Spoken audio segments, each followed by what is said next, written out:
A calendar changes its dates each day, but sometimes a single date can change a life forever. This is the story of a boy named Ethan, born into a very poor family. When he was just 6 years old, his mother passed away. From that day, only his father, John, was there to raise him.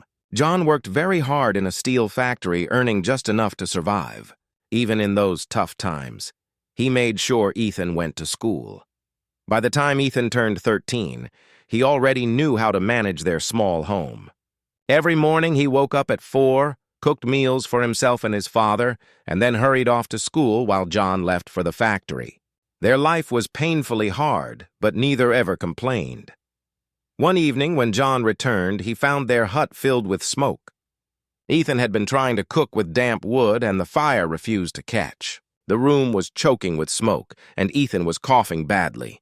Alarmed, John pulled him outside. "Look at you. Your eyes are red and you're coughing so much. Why did you start cooking? I could have done it today." But Ethan managed to smile and said, "No, Dad, you work all day and come home exhausted. I don't want you to suffer with cooking, too. I return early from school, so from now on, I'll handle it." John's heart melted at those words. With a rare smile, he said, "Then tonight we won't eat here. I just got my salary. Let's go eat outside." For them, that one meal out was a spark of joy in an otherwise difficult life. Ethan was not just smart, but determined and hardworking. Even after finishing all the housework, he always ranked first in class. John's greatest dream was to see him become a doctor, and Ethan was determined to make that dream come true. But then life took a cruel and devastating turn. One day at the factory, a heavy piece of iron came crashing down on John's hands. The injuries were so severe that doctors had no choice but to amputate both. After 5 long months in the hospital, John finally returned home, shattered and hopeless.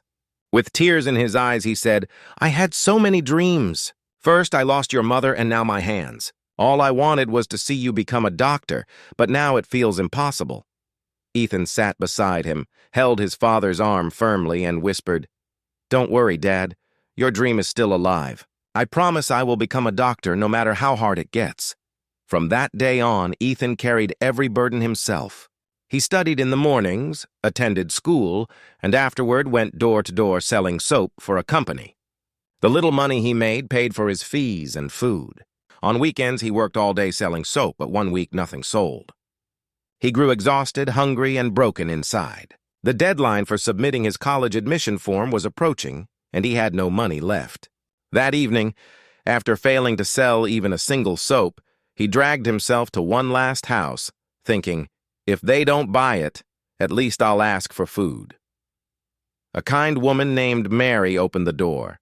Noticing his pale, tired face, she said, "You look so weak. First, eat these biscuits and drink some water."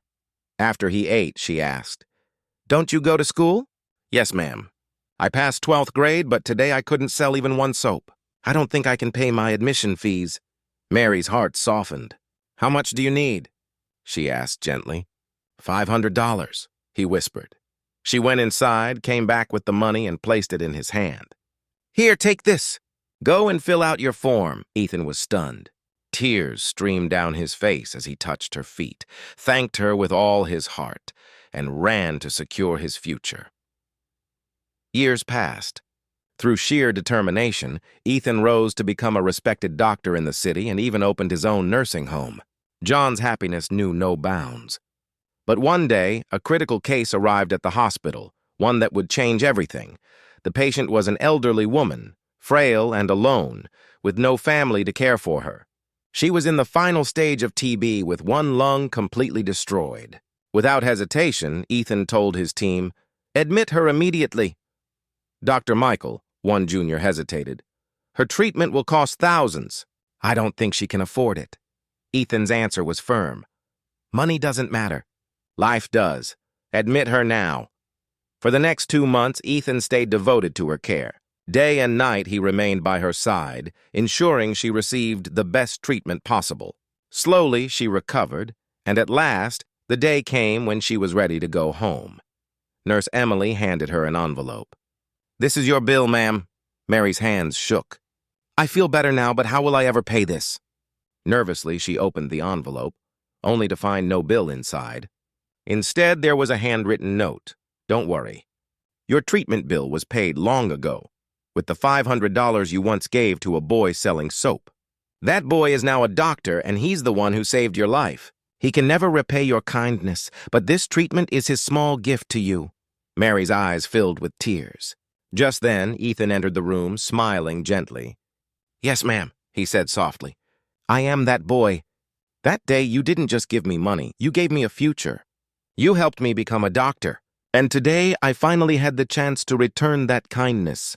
Mary wept silently, not out of pain, but out of gratitude, for the miracle born from a simple act of compassion.